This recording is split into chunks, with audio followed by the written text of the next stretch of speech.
yazarım. Ben ayrı ayrı hisse tutuyorum. Kürşat içine ayrı, sen içine ayrı.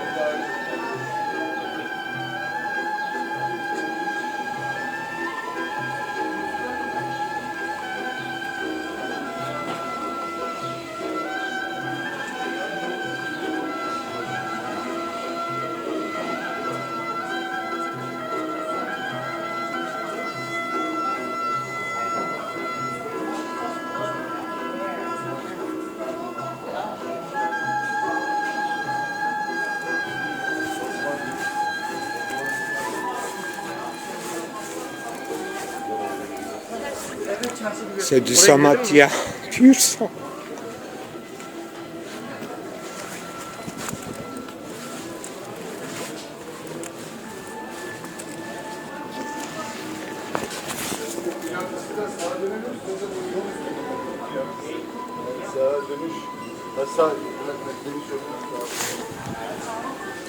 Ben, c'est à mon temps d'y aller alors, à Samatya, Samateka, Samoyed, palais en Samoyed.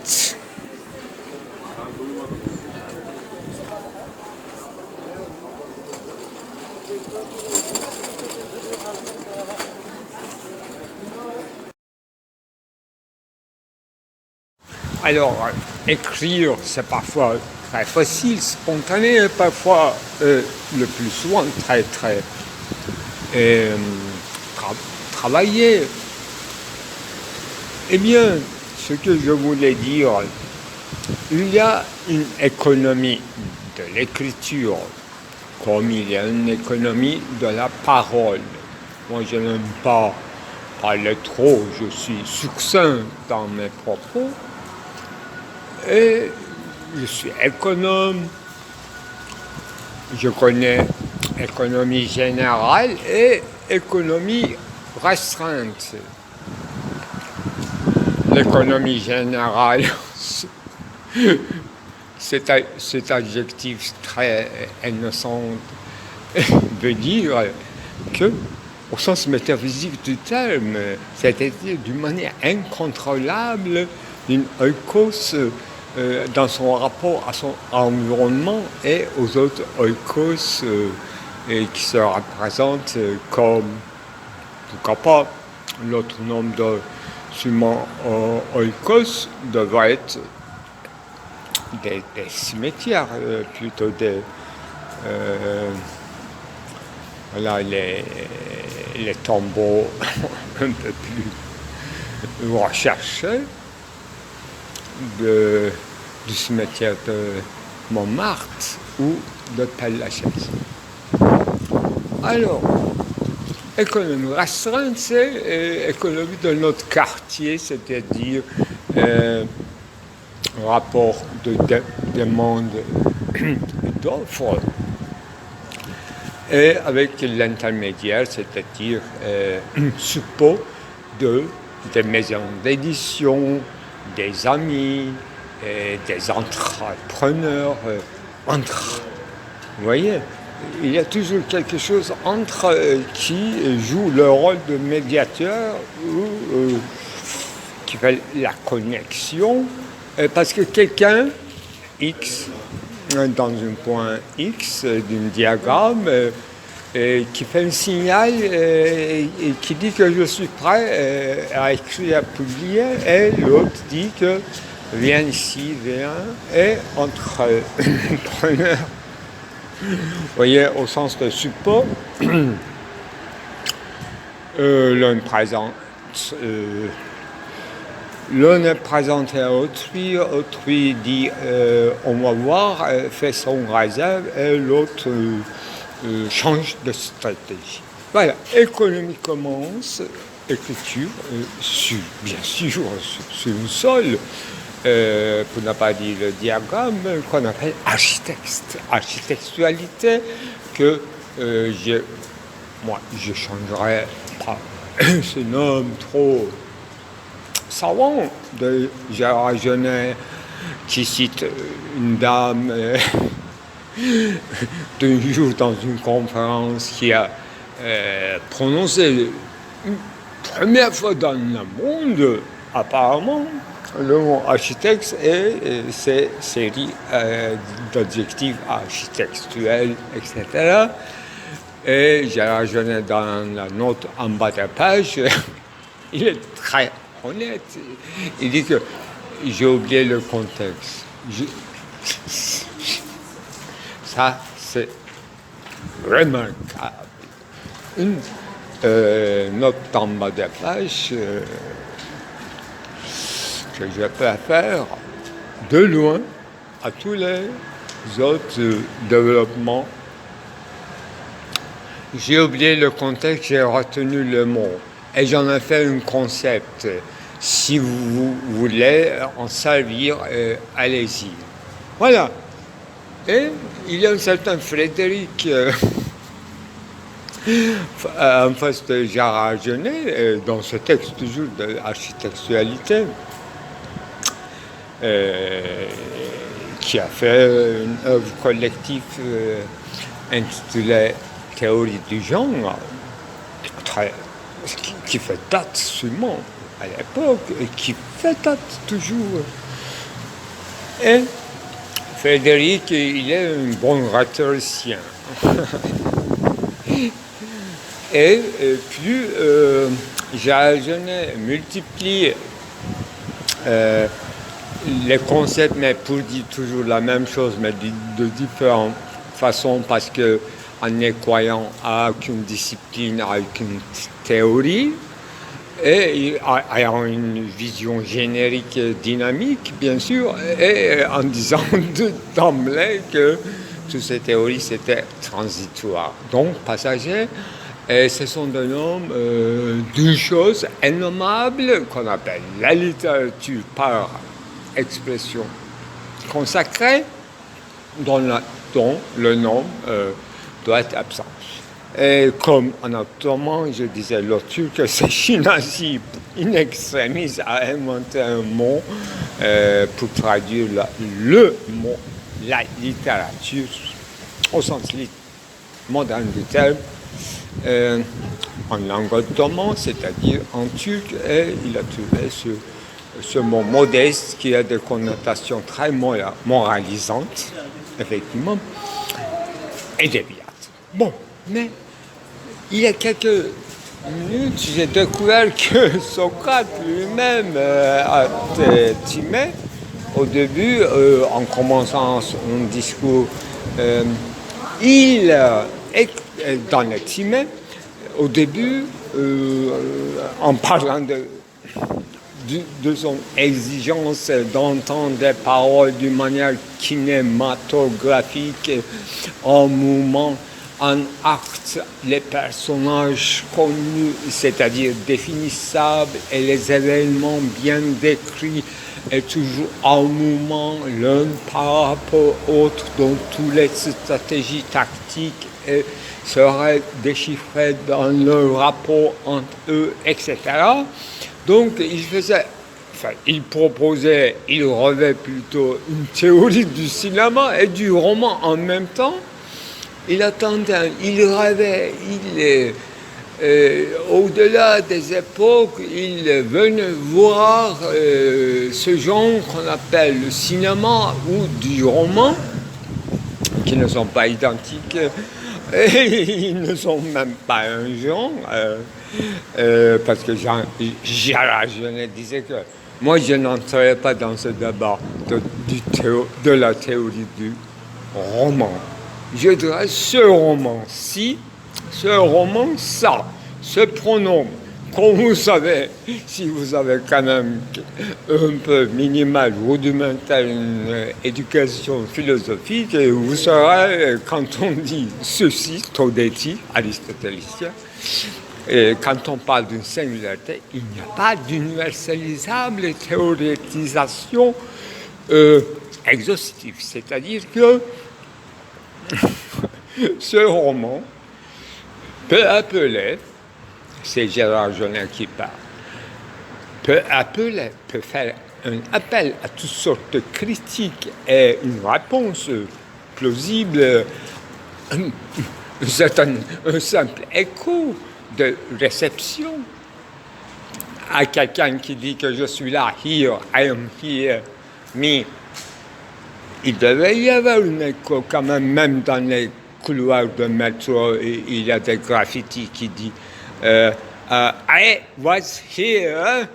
I was here. Moi aussi, je suis dans un corridor, dans un tunnel, et il y a deux sorties, mais je ne sais pas dans quel sens. C'est une asymptotique. Là, le plus près de moi, c'est plus loin, et il y a deux. Pour moi, quatrième mur absent, c'est nul. C'est théâtre à l'italien. Il devait y avoir deux ouvertures. J'ai vu presque en France, dans ma puberté, une mise en scène, une réinterprétation, une réécriture, une retraduction d'une œuvre immense de Shakespeare qu'on appelle voilà, un soir d'été de Shakespeare par Jean Udel, traduit par Jean Udel, mise en scène par Jean Udel, et il n'y avait pas de scène, mais il n'y avait qu'une balançoire. Et tout le monde était assis. Effectivement, je parle de mon enfance, les années 80, c'est-à-dire que ce genre de théâtre existait déjà d'une manière expérimentale chez Avignon, que nous apprenions de loin par ses critiques, justement, de Zeynep Oral, qui écrivait dans le magazine une certaine littérature artistique de Milliette, du journal Milliette. Voilà, j'étais là, à Tepebaché, j'ai vu cette pièce, par bonheur. Et j'ai vu que le monde allait à plusieurs sens en même temps, et on était quoi? On était dans la chose Shakespeare. Dans la chose qu'on appelle Shakespeare, comme disait dans son petit livre Jacques Derrida, en parlant de James Joyce, on montrerait un système de réseau digital qu'on nommerait un jour Data Joyce. Moi, je m'appelle Data Base Run. Et c'est la deuxième fois que je fais cette révélation.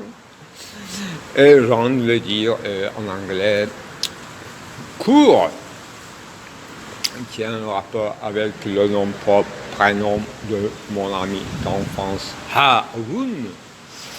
Et je disais, enfin, quand on fait cette apostrophe Ha, run, vas-y, ça veut dire veut dire vas-y, cours. C'est-à-dire une injonction faite à Haroun. Vas-y, tu es dans le bon endroit, tu es sur la même ligne, toi tout pour réussir, vas-y, run, deuxième sens en connotation donc dans le réseau informatique, veut dire que faire commencer le système de triage, de computer, tu commences à composer avec l'un des titres de mon film, etc. On n'entre pas dans le Leibniz, on n'en sort pas. Sinon, il y a Johann Sebastian Bach. Aujourd'hui, j'ai découvert, enfin, depuis longtemps j'ai lu ce livre, mais je n'ai pas fait ce rapprochement. Il s'agit du livre de Philippe Lacoue-Labarthe, qui écrit dans les années 75, je crois, qui s'appelle La fiction du politique, et consacré à l'étude de, disons, conception après avoir écrit l'absolu littéraire avec Nancy, un livre sur le romantisme allemand très profond, et ce petit livre qui est publié par Christian Bourgeois, consacré sur la politique hitlérienne à travers Goebbels, donc sur l'esthétique, sur la compréhension nazie de l'esthétique, de l'arsenal socialisme national alémanique, sous l'influence et sous l'influence du concept, bien sûr, du romantisme allemand où n'importe quel criminel de nazi à Jérusalem, comme Hannah Arendt en a témoigné dans le procès de Eichmann. Effectivement, il se référait à Kant, à Hegel, à Schelling. Il y a Herder, bien sûr, il y a Humboldt. On peut se référer tout dans un système de signes institués. La langue fonctionne ainsi, comme dans tous les systèmes fermés et en interaction. Quand il s'agit d'interaction, effectivement, il y a beaucoup de choses à dire entre la France et l'Allemagne, et Napoléon et réception de Hegel de l'armée, des armées de Napoléon. Alors, il s'agit d'un film qui s'appelle un film d'Allemagne de Hans-Jürgen Silberberg, que je respecte beaucoup, mais qui a eu cet malheur de ne pas faire son film dans une époque de réseau informatique. Comme moi, il aurait pu publier en séquence son film de 10 heures et il n'y aurait pas de problème, comme moi, d'auditeur et d'une audition digne de son film que je n'ai pas vu. Mais j'ai lu beaucoup sur ce film et la Collabat citait Hans-Jürgen Silberberg. Et ce matin, effectivement, j'ai vérifié les pages 94-96, exactement comme je me suis souvenu. J'ai utilisé dans mon film, j'ai fermé le livre. Maintenant, je suis en méditation, mais un seul petit truc qui entre dans le sujet de l'économie générale de nom propre, Silberberg, et database RAN. Voilà. Si vous avez compris la connexion, vous avez tout compris. En allemand, donc, il y a des noms propres qui viennent de quelle profondeur de l'histoire, j'en sais rien, mais qui dit Silberberg. Monsieur Silberberg, si vous êtes en vie, je vous salue et je vous envoie mes salutations.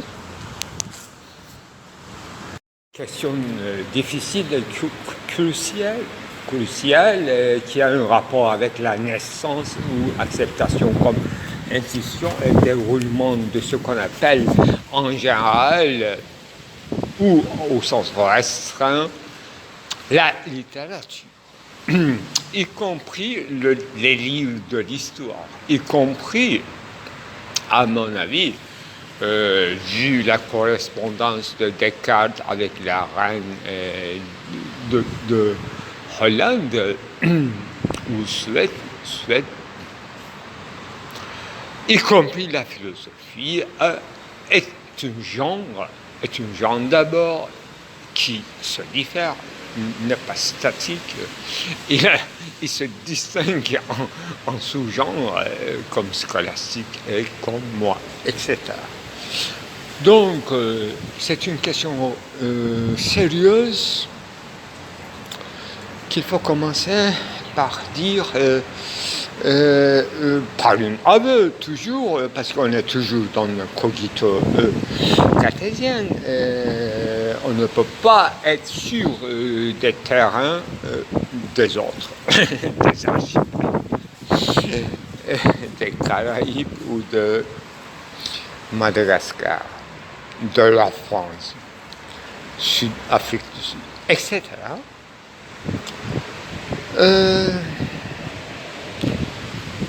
Voilà. Je vais d'abord répéter Chablon Chem, là où il n'y a pas de loi, c'est-à-dire loi écrite, ou là où il n'y a qu'un souverain dont la parole vaut la loi, là où le souverain ou ses descendants, ses proches,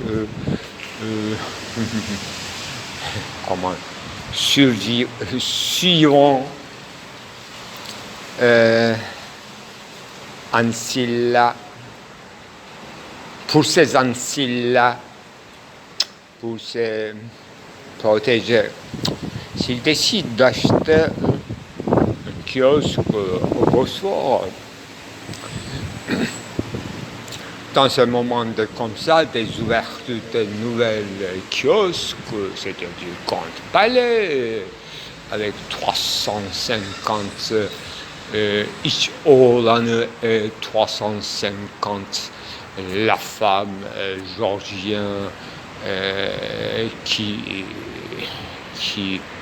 vaut 300 d'or dans le marché à Istanbul au XVIe siècle, là où on est en guerre avec les, malheureusement, Autrichiens. Les Autrichiens, bien sûr, ne sont pas de Vienne, mais de Bessarabia, Roumanie, toute Hongrie, toute Yougoslavie, Belgrade, c'est toujours l'Autriche. Et les Ottomans, bien sûr,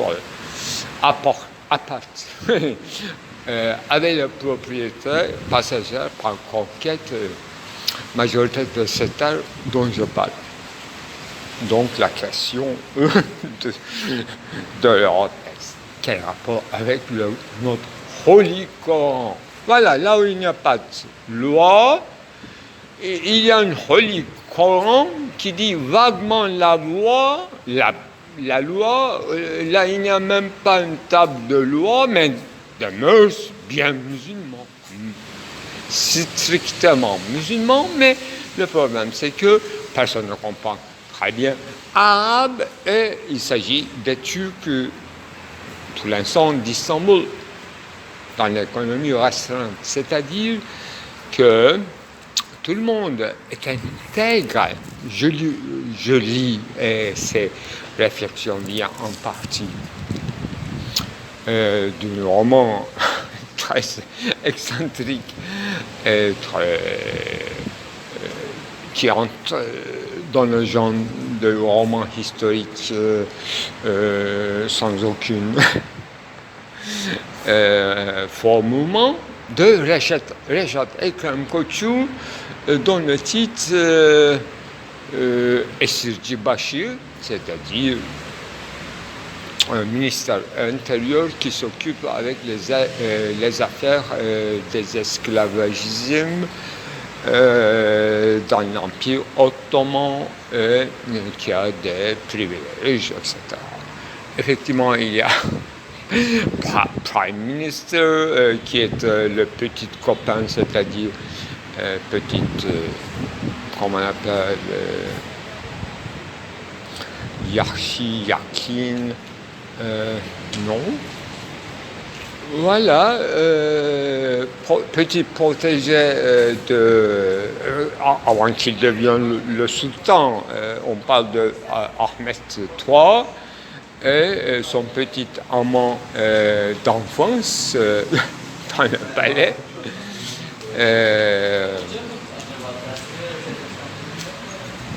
Nevşehirli Ibrahim Paşa, là, ce pacha qui a un sens de protéger son intégrité et qui le refuse dès qu'il Ahmed III devient sultan, il refuse de devenir tout de suite prime minister parce qu'il y a une guerre avec les Autrichiens. Bon, Holy Coran, dont on lit les versets par cœur, mais en arabe, donc sans comprendre. Mais il y a un sentiment d'intégrisme dont le sultan et le courtisan sont exclus, c'est-à-dire ils ne sont pas liés. Ils ne sont pas tenus de suivre les règles du Coran, dont les règles sont très simples, parce que Ibrahim, petit amant de sultan Ahmed, il va se marier avec la plus petite fille qui est devenue veuve d'Ahmed, et il sera encore plus proche. Bon. Donc, en ce qui concerne la littérature, donc, on offrait des œuvres, soit poétiques, Roubaï, etc., pendant ces ouvertures des grands palais sur le Bosphore, et des œuvres de là, ce qu'on appelle histoire offerte.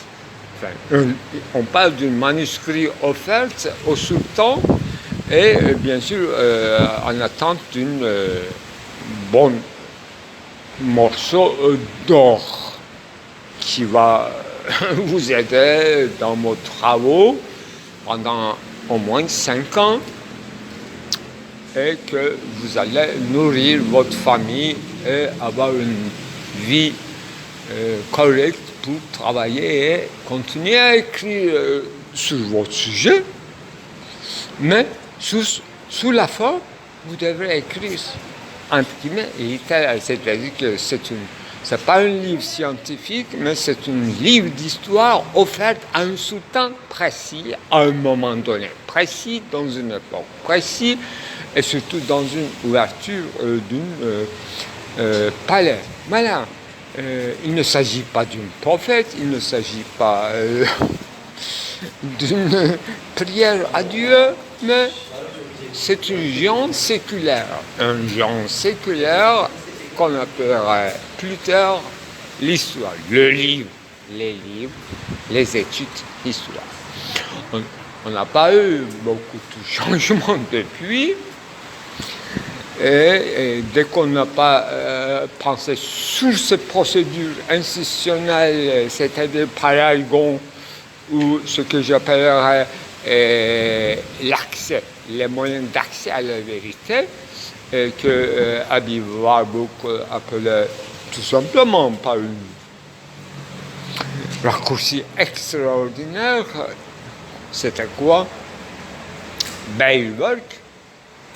Ce qui nous pousse à travailler, ce qui se tourne autour de notre travail extrêmement intime. Nous donnons notre vie, notre temps, tout. Et nous devons absolument entrer dans une genre fort. Alors que Socrate disait que je veux voir, dis-moi, raconte.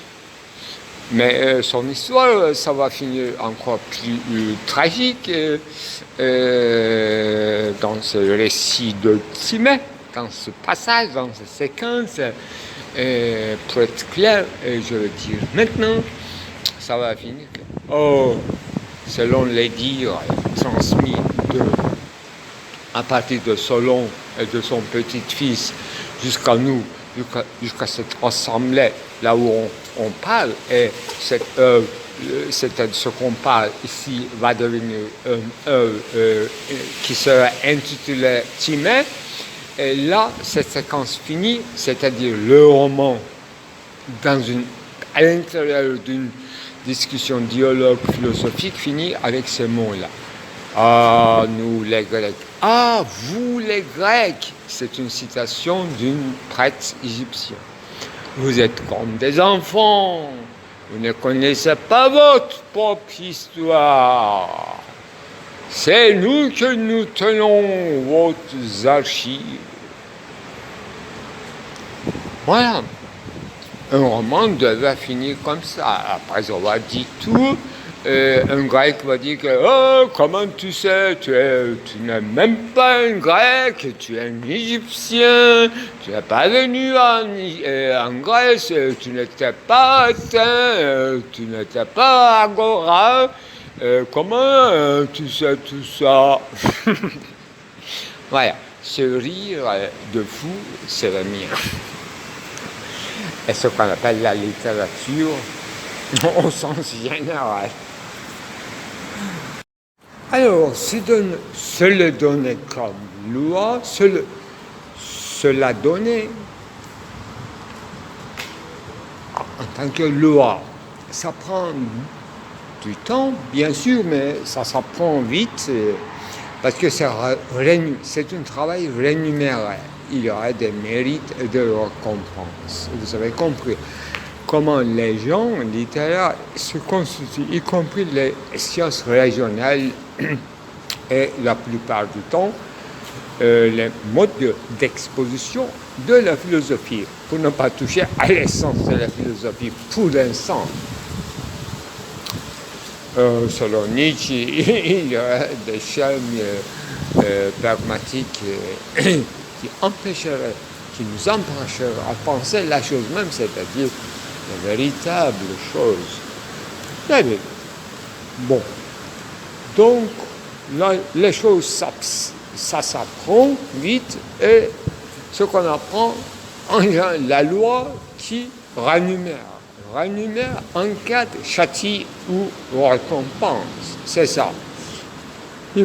Notre hypothétique genre littéraire nous permet de user de nos seuls domaines de liberté et de dépasser un peu plus notre tombeau, c'est-à-dire notre courant, et être un peu plus élevé, aérien, en vibration, en ondulation, qu'un pyramide égyptien fait pour le Dieu souverain, vivant et maintenant mort. Bon, vous avez tout compris. J'aime pas trop me promener dans l'ethno-anthropologie. Maintenant, j'ai fait un film qui s'appelle de se les désapprendre. Je suis venu pour vous désapprendre. Ça, c'est mon leitmotiv pour l'ouverture de mon époque, non pas bleue, comme Picasso, mais mon époque intitulée, franchement, avec une paléonyme qui ne m'appartient pas, Gaia Scientia. Voilà. Qui a donné lieu à une œuvre peut-être inachevée, peut-être achevée, j'en sais rien, non éditée, qui s'appelle Édition perdue. Alors, se désapprendre et se les mémoriser d'abord, intérioriser avec la famine, avec la peste, avec les conditions de vie précaires à Istanbul et à Kanlıca, un joli quand même village de Bosphore, et toutes les les suivants du palais de courtisans aimerait bien avoir quand même aujourd'hui, encore plus que dans l'histoire, un palais, une villa avec une piscine, pourquoi pas une boiserie. Je m'empêche de donner des noms, mais c'est quand même des gens très respectables. Et le jardin aussi, je respecte beaucoup parce que c'est pas entouré, encerclé par les fer en barbelé. Ce sont des sapins qui laissent leur véritable pistache pour les corbeaux. Et avec une mue imprenable, et vous pouvez vous enrouler en vous laissant descendre de la pente en toute la saison, en hiver, sous la neige, en printemps avec les petites cocodico. Alors, je vais vous montrer les photos et je vais y aller retourner si c'est encore ouvert au public, c'est-à-dire au site riverain, le quartier, que je n'habite pas là, ben je ne suis pas si riche que c'est là. Et je vais y aller pour danser. Chanter aussi. Alors, un philosophe que je respecte beaucoup, Naji Soykan, dans la même institution, j'ai cet honneur de travailler ensemble et il m'avait invité à une petite pour que je fasse une petite exposition. Je me révèle, je me dévoile, je montre ce que je fais et tout. Il y a eu de petites malentendus, non pas avec lui, mais avec une auditrice qui est un peu tard venue et il m'a demandé qui était Dalida. J'ai dit que non, il ne s'agit pas de Dalida, mais de Derrida. Voilà. Mais ce monsieur, Naji Soykan, un grand philosophe qui est quand même dans notre pays et qui a écrit une exégèse au sophiste de Platon extraordinairement détaillée avec les schèmes et tout, une totale, comment on dit, une carte pour... on peut même comparer justement ce livre qui s'appelle tout simplement lecture de texte, Metin Okuması, sophiste. On peut comparer ce texte avec toutes ces acuités qui n'a pas laissé un moment dans ce dialogue. Au dehors, il a tout réparé et moi j'ai envie de le comparer et mettre ensemble juste l'un à côté de l'autre avec un petit article de Jacques Derrida qui s'appelle « Athènes demeure ». Il ne s'agit qu'une petite visite apparemment soit d'Athènes, soit c'est un petit texte qui est écrit sur le photographe, sur la boutique d'antiquité et les restes, les effigies à Athènes. Et en pleine connexion voulue et en imitant, en suivant la méthodologie d'analyse du sophiste de Platon. Voilà, Naji Soykan, moi je le Il m'a répondu que c'est seulement ces philosophes qui sont de l'école française qui me comprennent, enfin qui aiment ce livre. J'ai des autres livres, mais celui-ci, c'est Aimé Palais, Francisant. Il était, de toute façon, il était comique, il était véritablement un homme d'équité. Et quel est le rapport avec nous? Voilà. Les genres, il m'avait dit, voilà, ce même monsieur, en ce qui concerne la littérature et la poésie. Mais tout en restant, à mon avis, dans les limites de la poésie, l'état de la poésie contemporaine turque, et il se plaignait dans la même journée, dans la même audition, il se plaignait en disant que moi je comprends de moins en moins la poésie turque, je n'arrive plus la suivre. À mon avis, en fait, finalement, je cite ce qu'il a dit en public.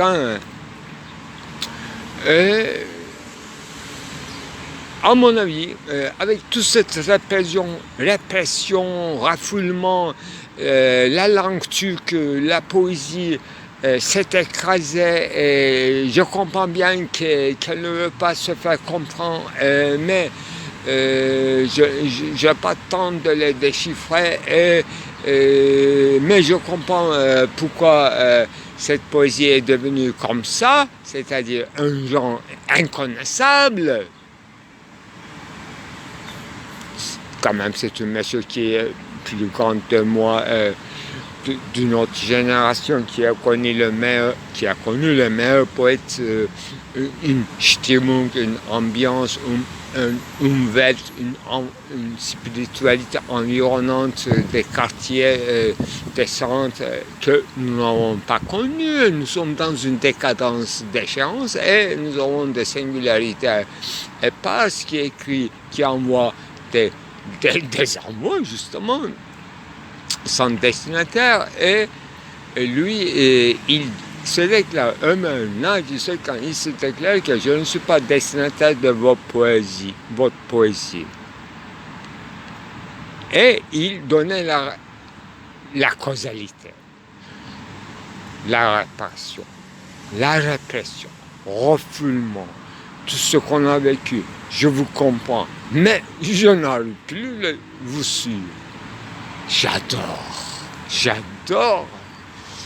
cette franchise, ça va tout. Alors, saviez-vous que M. Jacques Derrida d'origine sûrement safarade, mais il n'a jamais écrit un seul mot sur safarade, donc d'origine d'Algérie, pied noir, juif, francisé, devenu à part entière français, devenu mondialement philosophe, etc. Mais dans les années 70, c'est-à-dire dans l'époque de ses copinages, non pas avec Philippe Solas, mais avec Titus Carmel, si je me rappelle bien, avec sa femme aussi. À l'époque, il y avait des modes de citationnalité picturale, intertextualité et interpicturalité, citation des tableaux, qu'on appelait les tableaux vivants, dont le plus connu, c'est Klossowski et Jean Roche avec sa fille. Mais lui-même, moi je ne savais pas du tout en fait, j'ai appris complètement par hasard en me promenant dans un réseau informatique mondial, worldwide, et je suis tombé sur une photo Euh, non pas une photo, mais voilà, une photo, mais une œuvre artistique picturale. Apparemment, ça se passe dans le musée du Louvre, mais Jacques Derrida est à moitié nu et qui représente un personnage. Il y a trois personnes, quelqu'un qui se fait tuer, et une femme qui est en larmes, et c'est tueur, c'est monsieur Jacques Derrida. Et quelqu'un, c'est-à-dire qui est en train de mourir, recevoir ce coup mortel, il est presque nu. Et je me disais, voilà, j'allais à musée de Louvre tous les dimanches parce que c'était gratuit. Et on pourrait dessiner et prendre des notes et tout. Mais à l'époque, même avant Jacques Derrida, il y avait une époque de Picasso et le musée de Louvre que tout le monde maintenant connaît avec les documentaires et les films en question. Et j'ai dit bravo. Enfin, dans mon enfance, effectivement, dans la télétuc TRT, il y avait une série télévisée, sûrement française, maintenant, enfin, impossible, une série française soit émise par la télévision turque. Actuellement, depuis des années, des décennies, c'est impossible. Donc, c'était une série quand même noir et blanc, dans les premières années de télévision Eurovision, qui s'appelait Le spectre dans le musée. Ça m'a remarqué quand même. Avec toutes les actrices, avec tous les acteurs. Et j'ai même un petit dessin quand même qui est sous cette surveillance de musée, veilleur de musée, qui lave les statues. Et j'avais dessiné à l'époque. Je crois que c'est en rapport avec cette série télévisée noir et blanc. Et une deuxième occurrence, c'est quand M. Kalengusso était renommé comme une grande excellence à Vatican. Effectivement, on l'a félicité et tout. Quelques-uns d'entre nous y allaient pour visiter Rome et Vatican, grâce à lui. Et moi, j'ai raconté cette histoire que j'aimerais bien me promener dans les couloirs du Vatican et voir toutes ces statues. Et même, je suis prêt à tout boulot, même non rémunéré, pour laver les statues. Alors là, on avait jusqu'à là un objet partiel, c'est acceptable, mais qu'est-ce que ça veut dire, ça? Il m'aurait bien accueilli par celui.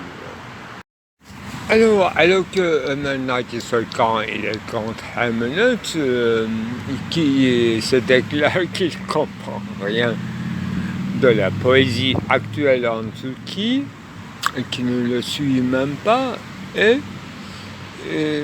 alors que aujourd'hui, dans les médias sociaux, il y a beaucoup de spécialistes à part entière, disait Yassar, et Ismet Özel, et tout compris tout le monde a bien compris, saisi le sens total de ce qu'il a fait. Moi, je n'arrive pas à me concerner de cette affaire. J'ai fait un enregistrement qui s'intitule Enis Batur et le cas d'Enis Batur et le cas de Ismet Özel. Il faut que je vous les écoute de nouveau. Je ne me rappelle même pas si j'ai inséré dans une publication. Ça faisait partie d'une série. Ça aussi c'est important. Je change le montage et l'ordre de mes enregistrements. C'est pas très sain, mais pour reprise et réconsidération, je me permets de déplacer certaines séquences des enregistrements qui sont toujours en série et je les disqualifie ou je les exclus. Non pas seulement pour ne pas dépasser les limites de 2 heures de film, c'est pas beaucoup trop, mais pour avoir quand même une rétrospective pour voir l'horizon où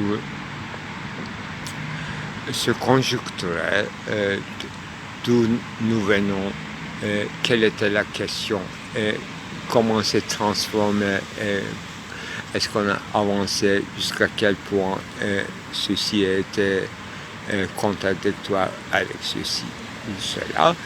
Ce qu'on appelle bien sûr notre boulot quotidien d'autoréflexivité, pour ne pas dire autocritique. Je ne me critique absolument pas. J'assume toutes les erreurs et je les expose et je pense là-dessus. Et le photographe, effectivement, ça représente ma personnalité singularité. Et je le corrige pour rester inaperçu.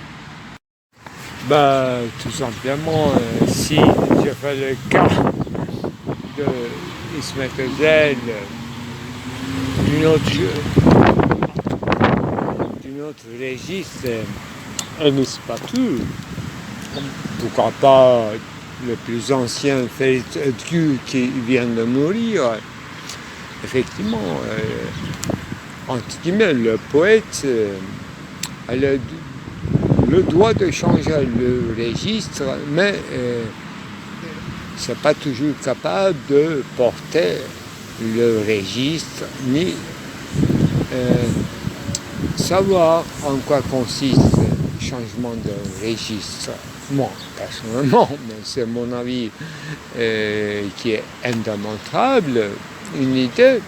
Ismet Özel, il est ce qu'il est, c'est-à-dire marxiste.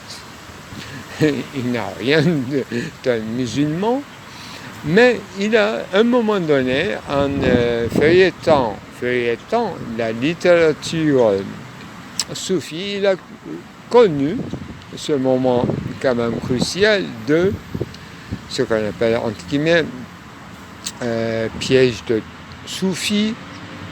Il y est tombé, mais il n'en sort pas et il n'en parle pas là-dedans, mais il y est tombé. Et quand il veut parler autre chose, quand il écrit en poésie, c'est autre chose. Tout simplement, c'est ça. Et l'autre cas, encore plus réconfortant, mais il est resté ce qu'il est, c'est-à-dire non-vert. Non-vert, une troisième, une quatrième. Ils étaient ça aussi tout à l'heure par lapsus. j'ai renommé. Il est mort un peu tôt, apparemment. Un cas avec la poésie de laquelle je peux faire des excursions. Mais jusqu'à quand? Jusqu'à quand? Parce que c'est tellement indéchiffrable maintenant pour les jeunes. Alors, c'est de la musée, je dirais. Musée. Au nom de laquelle il faut construire un musée à, je ne sais pas comment dire.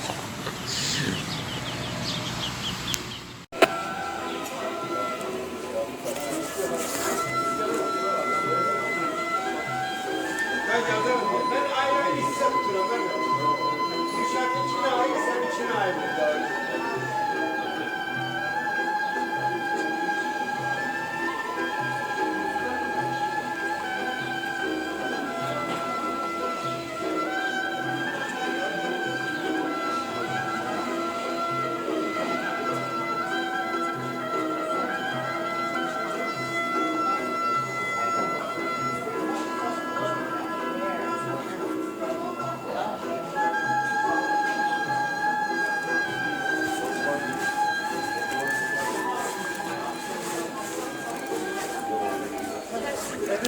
C'est du Samatya pur sang.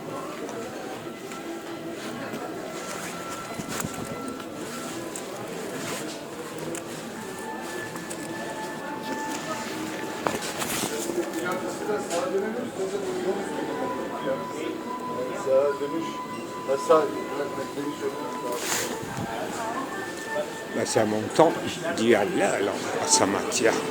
Samateka. Samoyedche.